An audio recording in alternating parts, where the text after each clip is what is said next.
नमस्कार, केम छो।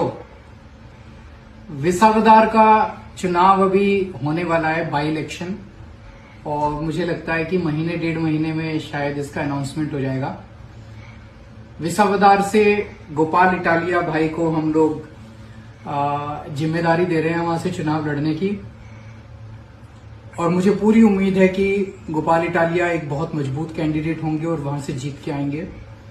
मेरी पार्टी के सभी कार्यकर्ताओं से, पूरे गुजरात के सभी कार्यकर्ताओं से, सभी लीडर्स से अपील है कि आप पूरा दम के साथ काम कीजिए इस विधानसभा के चुनाव के लिए, और हम सब लोग मिलके जरूर बीजेपी और कांग्रेस दोनों को हराएंगे।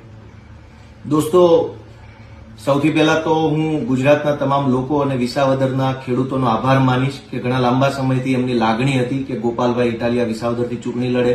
મેં અરવિંદ કેજરીવાલજીને વિનંતી કરી અને અરવિંદજીએ મને એક જવાબદારી સોંપી છે કે વિસાવદરના ખેડૂતો અને ગુજરાતના લોકો માટે અવાજ ઉઠાવવા માટે આ ચૂંટણીમાં હું ઉતરું।